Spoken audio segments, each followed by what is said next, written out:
Bienvenue dans une vidéo qui va littéralement exploser le Marvel Cinematic Universe. Avec l'arrivée imminente de Avengers Doomsday et Avengers Secret Wars, une question brûle sur toutes les lèvres: qui sera le plus grand ennemi de Doctor Doom? Le multivers est sur le point de s'effondrer et nos héros, les Avengers, les 4 Fantastiques et même les X-Men, vont devoir unir leurs forces pour stopper la menace ultime incarnée par Victor Von Doom. Doctor Doom ne sera pas un simple méchant comme les autres, interprété par Robert Downey Jr. Cette version du personnage aura les traits du plus grand héros de l'univers 616, Tony Stark, alias Iron Man.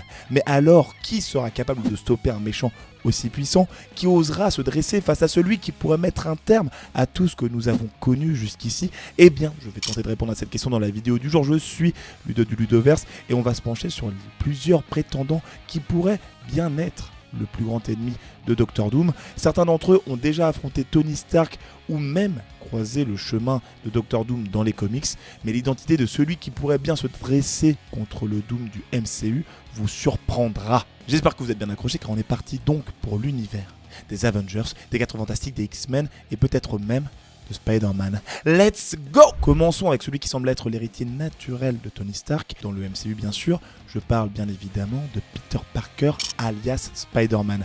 Depuis son introduction dans Captain America Civil War, Spider-Man a été placé sous l'aile de Tony Stark. C'est ce dernier qui l'a recruté pour combattre aux côtés de son équipe durant la fameuse bataille contre Captain America. Stark ne s'est d'ailleurs pas du tout arrêté là, il a offert à Peter des costumes ultra high-tech, notamment celles qu'il portait dans Avengers Infinity War, avec la célèbre armure Iron Spider, et lors de Avengers Endgame, Peter a été l'un des plus affectés par la mort de son mentor Tony. On voit à quel point Stark a marqué la vie de Peter, au point où celui-ci peine à se reconstruire dans Spider-Man Far From Home. Ce film montrait un Peter Parker qui était hanté par l'ombre de son mentor, tentant de se prouver qu'il peut être au final un digne successeur. Il y parvient même en battant un méchant appelé Mysterio et sa bande, des ennemis qui utilisent la technologie Stark d'ailleurs contre lui. Mais le plus gros coup dur pour Peter, il arrive bien évidemment dans Spider-Man No Way Home, où il finit par être effacé de la mémoire de tout le monde à cause d'un sort lancé par Doctor Strange afin de sauver le multivers d'une certaine manière. Mais cette étape, même si considérée comme désastreuse, lui permet enfin à Peter de s'émanciper de l'influence de Tony Stark et d'être au final livré à lui-même, devenant ainsi le Spider-Man indépendant qu'il est censé être depuis les premiers films, donc c'est-à-dire un héros toujours en galère, seul face à ses responsabilités. Et par rapport à ce que je viens de vous dire, on a le droit de se demander donc pourquoi Spider-Man sera le plus grand ennemi de Doctor Doom dans les films Avengers. Et bien justement, la fin de No Way Home pouvait nous laisser penser que Peter avait finalement tourné la page sur Tony Stark, mais l'arrivée de Doctor Doom va replonger notre héros dans cette relation complexe. Imaginez un Doctor Doom avec le visage de son ancien mentor, donc forcément, rien que cette idée va hanter à nouveau Peter, qui sera forcé de se battre contre celui qui, en apparence, incarne l'homme qu'il admirait le plus, même si ce Doctor Doom n'aura aucune connaissance de leur passé commun, vu qu'il s'agira d'un variant de Tony Stark. Peter ressentira une obligation de l'arrêter, en plus du fait que il attaque tout le multivers, donc évidemment va falloir lutter contre le petit bonhomme. Il sera donc tiraillé entre le souvenir de son mentor et son devoir en tant que Spider-Man. Ce combat pourrait également symboliser le passage de flambeau ultime pour Peter, le transformant à la fin de ses aventures en leader des Avengers, et cela est en plus corroboré par le fait qu'il y a quand même des rumeurs qui indiquent que Spider-Man aura un rôle prédominant dans les prochains films Avengers, et il semble de plus en plus plausible qu'il prenne cette place de leader. Si vous pensiez à War Machine ou encore à Pepper Potts, vu qu'on l'avait vu en armure dans Avengers Endgame, on va le dire très clairement, ils n'ont pas du tout le potentiel héroïque que Spider-Man a pour mener ce combat contre Doctor Doom. Vu les liens relationnels qu'il porte avec ce méchant ayant l'apparence d'un héros qu'il connaît très bien, c'est pour ça qu'il a toutes ses chances de devenir l'ennemi unique. Passons maintenant à un autre candidat logique, Reed Richards alias Mr. Fantastic, le chef bien évidemment des 4 Fantastiques. L'histoire entre Reed et Doctor Doom est complexe et étroitement liée. Dans les comics, ces deux génies partagent un passé commun et ont fréquenté la même université à un moment, ils ont été camarades, mais malgré leur intelligence sans commune mesure, leur vision du monde diffère radicalement. Si dans le MCU, Reed Richards n'a pas encore fait son entrée officielle, on sait que Pedro Pascal incarnera Mr. Fantastic dans le prochain film Fantastic Four First Steps, prévu pour 2025. Malgré la présence des 4 Fantastiques, bien sûr, ce film ne mettra pas Doom au centre de l'intrigue, mais il introduira forcément la dynamique entre Reed et Victor Von Doom. Cette relation pourrait être l'élément central de leur confrontation dans Avengers Secret Wars, et il se pourrait même qu'il ait un autre type de lien avec Reed, étant donné que dans les comics, si vous ne le saviez pas, Doom a sauvé la fille de Reed et de Sue Storm appelée Valeria dans les comics, devenant même son parrain vu que c'est lui qui a donné le prénom à leur fille. Si Marvel décide de suivre cette voie, l'affrontement entre ces deux personnages sera d'autant plus intense, surtout quand Reed réalisera que Doom représente une menace pour le multivers. Mais au-delà de ça, pourquoi Reed Richards représente le plus grand ennemi pour Dr Doom? Eh bien, c'est assez simple, mais avant tout, abonne-toi, partage la vidéo et lâche un like parce que ça aide vachement la chaîne. Et bien sûr, petit mot pour notre sponsor, les savons Onae.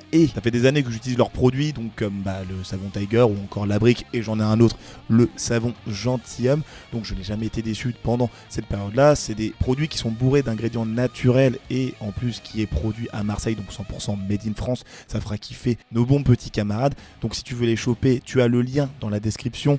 Et en plus de ça, tu peux profiter d'un code moins 10% appelé Ludoverse que je t'affiche à l'écran. Comme ça, tu peux profiter de ces produits à moindre coût. Donc vas-y, fonce, moi ça me fait plaisir, let's go. Revenons donc à nos moutons. Donc pourquoi Reed Richards peut représenter le plus grand ennemi de Dr Doom? Eh bien, le lien entre Reed et Doom, il est indissociable.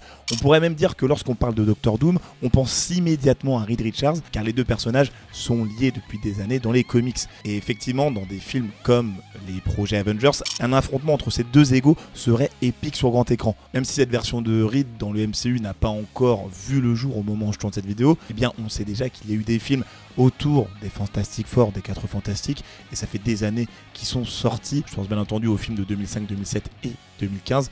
Donc ce sera un immense gâchis de ne pas explorer encore une fois cette potentielle confrontation dans Avengers Secret Wars, sachant qu'en plus Marvel Studios pourrait réinventer cette histoire, parce que si Reed et Doom partagent toujours des liens familiaux à la fin de Fantastic Four First Steps, donc par le biais de la fameuse petite fille que j'ai prénommée Valeria ou de leur passé commun en tant que chercheurs, ils auraient peut-être créé des liens beaucoup plus forts que ce qu'on avait pu voir dans les autres projets. Et bien leur confrontation dans Secret Wars deviendrait émotionnellement dévastatrice, voire même si elle arrive avant dans Avengers Doomsday, et donc on pourrait retrouver un Reed Richards obligé d'arrêter celui qu'il considère presque comme un membre de sa famille. Passons maintenant au milliardaire, le chouchou de ces dames, je parle bien entendu de Tony Stark alias Iron Man, parce que oui, il y a une possibilité qui pourrait bouleverser le Marvel Cinematic Universe encore une fois, l'apparition d'un Tony Stark dans les films Avengers, ou plutôt d'une version alternative provenant d'un autre univers face à Dr Doom. Il est important de rappeler que, je pense que vous le savez, mais Tony Stark il est mort à la fin d'Avengers Endgame, mais le concept de multivers introduit depuis, on va dire officiellement, la phase 4 du MCU, même s'il y a eu quelques références, on pense effectivement à ce qu'il y avait eu dans Doctor Strange, le premier film, et bien la phase 4 ouvrait vraiment la porte aux versions alternatives de nos héros et méchants favoris. On a déjà vu ça avec des héros comme Loki, Peter Parker ou bien sûr Iron Man, notamment dans la série What If, avec donc différents variants de ces super-héros qui coexistent dans un énorme multivers. Et si une de ces versions de Tony Stark avait survécu dans son propre univers, on peut même se dire donc qu'il y a une version de Tony Stark qui aurait survécu dans son propre univers et qui aurait même peut-être une vie différente, parce que oui, imaginez un Iron Man d'un autre univers ayant échappé au sacrifice de Endgame qui reviendrait pour aider les Avengers principaux à affronter cette menace colossale que représente Dr Doom. Ce serait plus qu'une simple apparition, parce qu'on aurait en fait à l'écran un duel symbolique entre Tony Stark et Dr Doom, incarné par le même acteur, on l'espère, Robert Downey Jr. Un Iron Man qui se retrouve face à une version pervertie de lui-même, un Dr Doom avec les traits de Stark. Cela aurait non seulement un impact visuel fort, les gars, mais aussi un poids narratif considérable, illustrant deux chemins opposés pour un seul et même homme. Et ça, je peux le dire en vous regardant droit dans les yeux, ça pourrait être phénoménal, même si on pouvait ne pas trop y croire qu'on a eu l'annonce du retour de Robert Downey Jr. en Dr Doom. Mais donc pourquoi Tony Stark aura le plus grand ennemi de Dr Doom? Parce que déjà, par rapport à ce que je vous ai dit, l'idée de ramener Tony Stark pour affronter Dr Doom, c'est pas des plus improbables, parce que ce serait déjà un choix audacieux, mais aussi, si on s'y tient, très logique en termes d'arc narratif.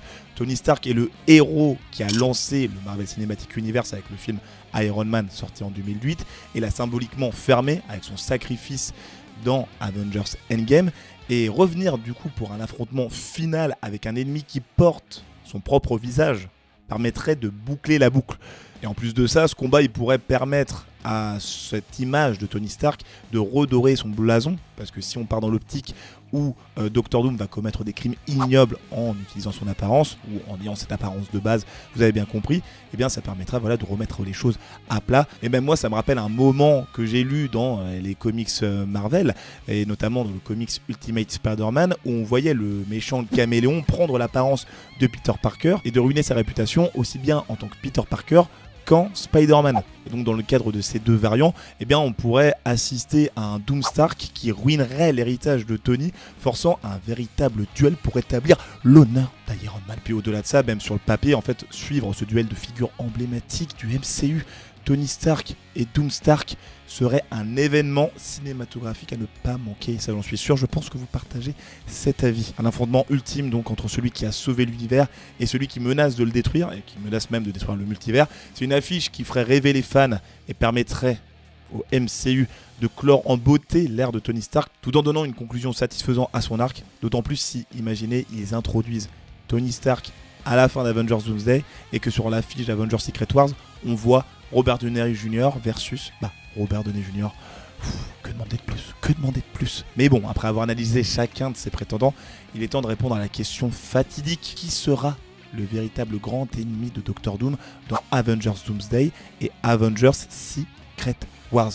Eh bien, commençons par Mr. Fantastic. Comme nous l'avons vu, il est intrinsèquement lié à Doctor Doom dans les comics et leur rivalité, elle est légendaire. Mais le problème, c'est que dans le Marvel Cinematic Universe, Mr. Fantastic n'a pas encore suffisamment de profondeur pour tenir ce rôle. Pedro Pascal, fraîchement casté dans ce rôle, n'a pas encore établi cette relation qui est connue évidemment dans les comics, qui le lie donc avec Doom sur grand écran. Et même si on a une confrontation entre les deux, qu'il est sûr, elle sera inévitable dans Fantastic Four ou dans les deux films Avengers, il est peu probable qu'elle soit centrale dans l'intrigue des deux films Avengers. Et en plus de ça, le problème c'est que ça pourrait faire redite, car cette rivalité elle a déjà été explorée encore et encore dans les précédents films Fantastic Four, donc dans les 3 précédents films, et ce serait forcément problématique. Si on s'intéresse donc dans le cas de Tony Stark, son retour serait une option incroyable et ferait un grand bruit, ça c'est sûr.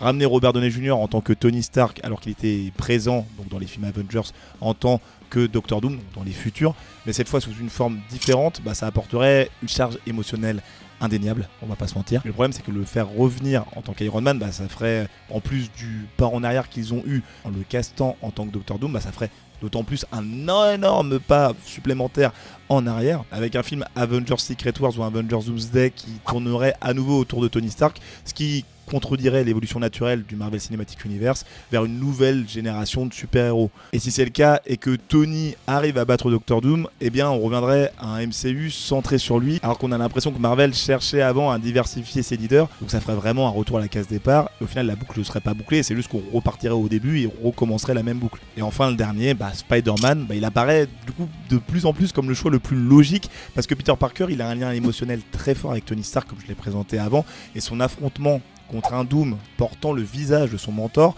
ce serait le point culminant de son arc, lui permettant de tuer l'image du père. Et de plus, Spider-Man, en faisant ça, il serait prêt, je pense, à devenir le nouveau visage du MCU. Marvel Studios, ça fait des années qu'ils ont besoin de faire évoluer leur personnage, et notamment Spider-Man, et quel meilleur moyen pour Peter de prouver qu'il est digne de prendre la relève en le faisant battre un ennemi aussi redoutable que Doctor Doom. En plus d'un point de vue narratif, cela permettrait également à Spider-Man de définitivement sortir de l'ombre de Tony Stark. Et avec un tel combat qui marquera assurément les esprits, ça lui donnerait la stature nécessaire pour devenir le prochain leader des Avengers, solidifiant ainsi son rôle dans l'univers Marvel. Cela étant dit, il y a toujours un gros problème, c'est la question des droits partagés entre Sony et Disney concernant Spider-Man. Mais il y a quand même une bonne nouvelle, on a l'impression, parce qu'il y a des accords qui ont été conclus pour permettre à Spider-Man d'apparaître dans le MCU, mais de manière plus récurrente et avec, on a l'impression, plus de liberté. Les prochains films et les prochaines sorties nous permettront de voir si c'est vraiment le cas. En tout cas, on a l'impression qu'on tend plus vers de la flexibilité par rapport à Spider-Man, qui pourra faire plus de choses et qui sera moins contraint par Sony pour le coup. Enfin bon, en conclusion, par rapport à ces 3 persos que je vous ai présentés, bien que Mr. Fantastic et Tony Stark aient tous les deux des liens solides avec ceux Doctor Doom, le choix le plus cohérent, tant sur le plan émotionnel que narratif, ça reste Spider-Man. Donc affronter une version de Doom avec le visage de son mentor offrirait à Peter Parker l'opportunité de grandir et de devenir celui qu'il est censé être. Donc voilà, un combat entre Spider-Man et Doctor Doom marquerait bien sûr un tournant décisif, aussi bien pour lui que pour le futur des Avengers, que pour bien sûr le Marvel Cinematic Universe au global. Donc moi je dis let's go Spider-Man en ennemi numéro 1 de Doctor Doom version Robert Downey Jr. Après, vis-à-vis de l'affrontement que va avoir Spider-Man avec Doctor Doom, il est bon de savoir quelles armes et quelles alliances il va devoir faire contre lui pour pouvoir justement gagner. Est-ce qu'il pourrait pas obtenir un petit symbiote noir comme dans les comics pour l'aider à combattre cette menace multiverselle? Et est-ce qu'il ne demanderait peut-être même pas de l'aide aux 4 Fantastiques qui auront un rôle important également dans Avengers Secret Wars? Eh bien c'est beaucoup de questions auxquelles on doit réfléchir et j'en parle juste ici dans les 2 vidéos qui sont là, donc voilà, je te prends encore une fois de court.